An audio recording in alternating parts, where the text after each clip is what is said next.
فقال يا رسول الله صلى الله عليه وسلم والله ما كدت أن أصلي حتى كادت الشمس تغرب وذلك بعدما أفطر الصائم فقال النبي صلى الله عليه وسلم والله ما صليتها فنزل النبي صلى الله عليه وسلم إلى بطحان وأنا معه فتوضأ ثم صلى العصر بعدما غربت الشمس ثم صلى بعدها المغرب.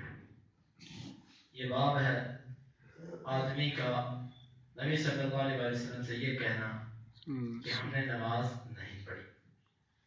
امام بخاری فرماتے ہیں کہ ہمیں بیان کیا ابو نعیم نے، وہ کہتے ہیں ہمیں بیان کیا شیبان نے یحییٰ سے، وہ کہتے ہیں کہ میں نے ابو سلمہ کو یہ کہتے ہوئے سنا کہ ہمیں خبر دی جابر بن عبداللہ نے، بے شک نبی صلی اللہ علیہ وسلم آپ کے پاس عمر بن خطاب رضی اللہ عنہ خندق کے دن آئے اور کہا ہے اللہ کے رسول، اللہ کی قسم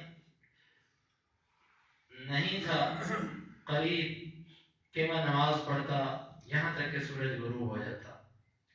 وذالک بعد ما افطر الصائم، اور یہ بات انہوں نے اس وقت کہی جب روزہ دار اپنا روزہ افطار کر چکا تھا. نبی صلی اللہ علیہ وسلم نے فرمایا واللہ ما صلیتها، اللہ کی قسم میں نے اس کو نہیں پڑھا.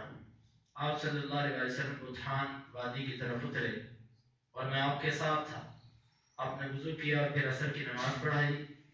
اس کے بعد کہ جب سورج ڈوب چکا تھا پھر آپ نے اس کے بعد مغرب کی نماز پڑھی. امام بخاری رحمۃ اللہ علیہ یہ بتلانا چاہتے ہیں کہ آدمی نے اگر نماز نہ پڑھی ہو تو وہ یہ کہہ سکتا ہے کہ میں نے نماز نہیں پڑھی. یہاں پر بھی وہ رد کرنا چاہتے ہیں ابراہیم نخعی تابعی رحمہ اللہ کے قول پر. ابراہیم نخعی کہا کرتے تھے کہ آدمی یہ نہ کہے کہ میں نے نماز نہیں پڑھی.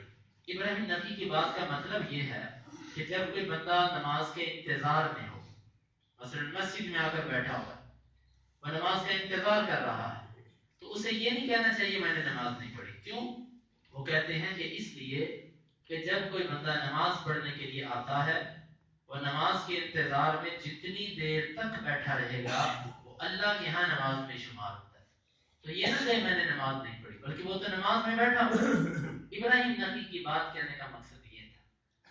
امام بخاری رحمۃ اللہ علیہ نے رد کیا ہے کہ یہ ابراہیم نخعی کی بات درست نہیں ہے.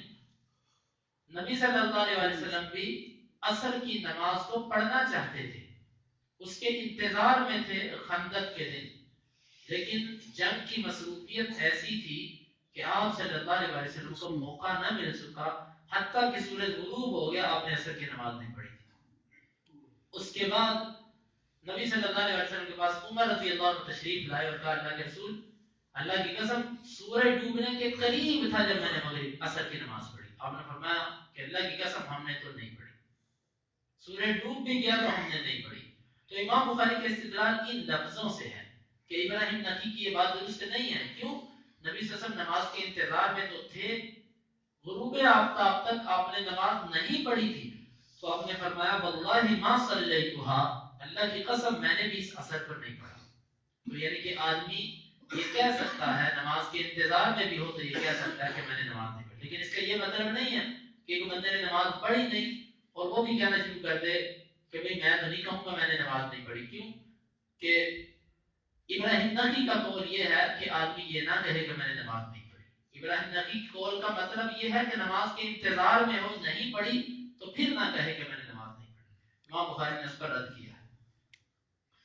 یہ حدیث پیچھے گزر چکی ہے. خندق کے دن نبی صلی اللہ علیہ وسلم مشرکین کے ساتھ جنگ میں ایسے مشغول ہوئے کہ عصر کی نماز چھوٹ گئی. آپ نے ان پر بد دعا بھی کی، مالا اللہ قبورہم نارا، اللہ تعالیٰ ان کی قبروں کو آگ سے بھر دے. شغلونا عن صلاۃ الوسطی، انہوں نے ہمیں درمیانی نماز عصر کی نماز پڑھنے سے مشغول کر دیا. آپ نے ان کے لیے بد دعا بھی کی.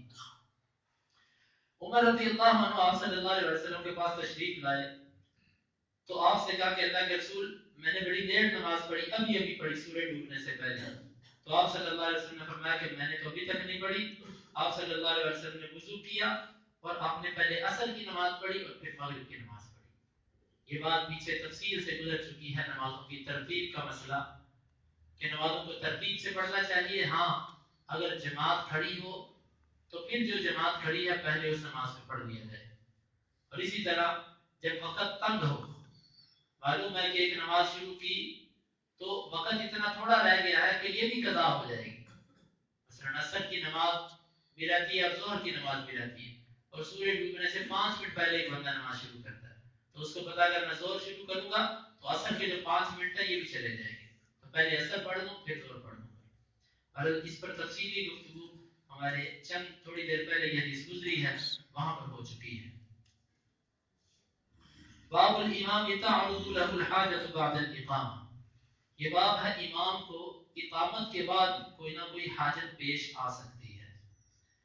امام بخاری فرماتے ہیں کہ ہمیں بیان کیا ابو معمر عبداللہ بن عمر نے, وہ کہتے ہیں ہمیں بیان کیا عبد الوارث نے, وہ کہتے ہیں ہمیں بیان کیا عبد العزیز بن صہیب نے انس رضی اللہ عنہ سے, وہ کہتے ہیں اقیمت الصلاۃ والنبی صلی اللہ علیہ وسلم ینادی رجلا فی جانب المسجد.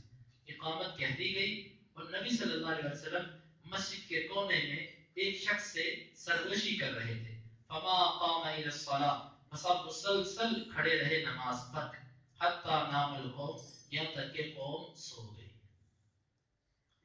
امام بخاری یہ کہنا چاہتے ہیں اقامت ہو جائے اور امام کو اگر کوئی ضرورت پیش آ جائے تو اقامت کے بعد وہ اپنی ضرورت پوری کر سکتا ہے.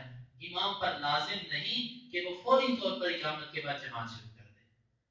بعض لوگوں کا یہ فقہ کا مسئلہ ہے کہ جب مؤذن یہ کہہ دے قد قامت الصلاۃ قد قامت الصلاۃ تو امام پر واجب ہو جاتا ہے کہ اسی وقت اللہ اکبر کہہ کر نماز شروع کرے. امام بخاری رحمۃ اللہ علیہ اپنی صحیح بخاری میں ان لوگوں پر رد کر رہے ہیں کہ یہ ان کا نظریہ غلط ہے کہ قد قامت الصلاۃ کہنے سے امام پر واجب ہو جاتا ہے وہ فوری نماز شروع کرے, بلکہ امام کو اگر کوئی ضرورت پڑ جائے تو امام کو اختیار ہے کہ وہ اس میں وقفہ لا سکتا ہے. جس طرح کہ حدیث میں آتا ہے کہ آپ صلی اللہ علیہ وسلم اقامت ہوئی, ایک آدمی آیا, اس نے کہا اللہ کے رسول مجھے آپ سے کچھ کام ہے. آپ نے فرمایا ٹھیک, آپ اس کے ساتھ کونے میں چلے گئے, کتنی دیر اس سے باتیں کرتے رہے. یہ عشاء کی نماز تھی, یہاں تک کہ بعض لوگ سو بھی گئے. سونے سے مراد اونگنے لگے, جاگو بیٹھی جس کو کہتے ہیں, اونگنا, سر جھک جانا نیند کی وجہ سے, پکی نیند مراد نہیں ہے. اور یہ مسئلہ پیچھے گزر چکا ہے باب الوضو کے اندر کہ جب وضو ٹوٹتا ہے اس نیند سے ٹوٹتا ہے جو نیند گہری نیند ہوتی ہے, کچی نیند سے وضو نہیں ٹوٹتا. تو یہ کیفیت تھی کہ کچھ لوگ اونگنے لگ پڑے, آپ صلی اللہ علیہ وسلم نے اس کی بات کو سنا. اس حدیث سے چند باتیں معلوم ہیں. ایک, اقامت اور نماز کے درمیان وقفہ لایا جا سکتا ہے. دوسری بات یہ معلوم ہوئی کہ امام پر لازم نہیں کہ فوری طور پر قد قامت الصلاۃ سن کر وہ جماعت کھڑی کر دے.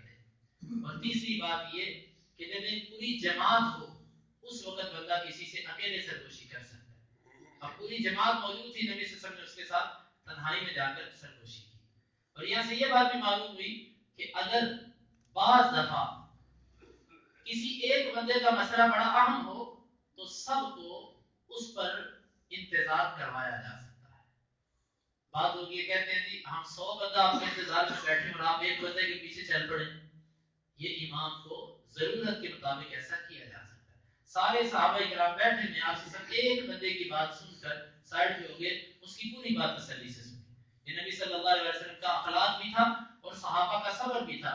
اللہ تعالی ہم مقتدیوں, ہم نمازیوں کو بھی ایسا صبر کرنے کی توفیق عطا فرمائے. بعض کہتے ہیں کہ یہ آدمی فرشتہ تھا جو وحی لے کر آیا تھا, لیکن اس کی کوئی وضاحت نہیں ہے کہ یہ فرشتہ تھا. واللہ اعلم یہ کون آدمی تھا اس نے نبی صلی اللہ علیہ وسلم سے اتنی دیر تک باتیں کرتا رہا. اور یہ بات بھی معلوم ہوئی کہ اگر کوئی بندہ مجلس کے اندر بھی امام سے کہے کہ مجھے آپ سے تنہائی میں کچھ بات کرنی ہے تو یہ کوئی بری بات نہیں, امام اس کو تنہائی میں وقت دے سکتا ہے. لوگوں کے سامنے کہہ سکتا ہے کہ میں سائڈ پہ جا کے آپ کی بات سن لیتا ہوں, اس میں کسی کی توہین نہیں ہوتی. باب الکلام اذا اقیمت الصلاۃ, یہ باب ہے کلام کرنا جب اقامت کہہ دی جائے. یہ باب بھی امام بخاری نے اس لیے قائم کیا کہ بعض لوگ کہتے ہیں جب اقامت ہو جائے تو آپس میں بات کرنا حرام ہو جاتا ہے. دیکھو ایک ہے ضرورت کے تحت کوئی بات کر دینا, اقامت کے بعد ضرورت کے تحت بات کی جا سکتی ہے، اس میں کوئی حرج نہیں، لیکن اقامت کے بعد باتیں گپ شپ مذاق کرنا اور پھر اچانک نماز شروع کر دینا یہ چیز غلط ہے۔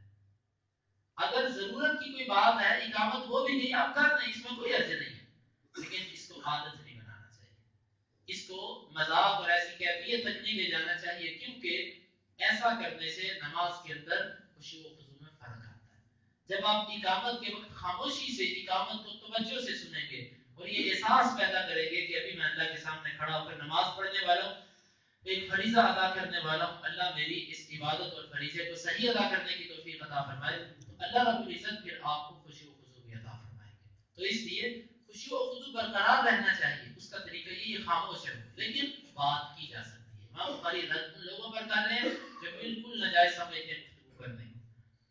امام بخاری کہتے ہیں کہ ہمیں بیان کیا عیاش بن الولید نے، وہ کہتے ہیں ہمیں بیان کیا عبداللہ اعلیٰ نے، وہ کہتے ہیں ہمیں بیان کیا حمید نے، وہ کہتے ہیں میں نے ثابت البنانی سے سنا، میں نے سوال کیا ثابت البنانی سے اس آدمی کے بارے میں، یعنی رجل یتکلم بعد ما تقام الصلاۃ، اس آدمی کے بارے میں جو بات کرتا ہے اس کے بعد کی جب اقامت کہہ دی جائے۔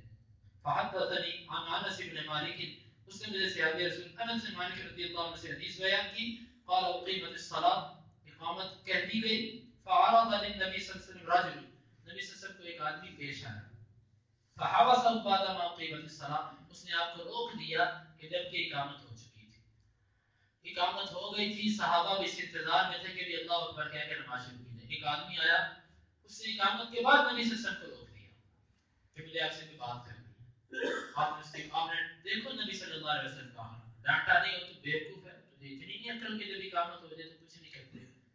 یہ نبی صلی اللہ علیہ وسلم کی حکمت اور دانائی اور بصیرت تھی۔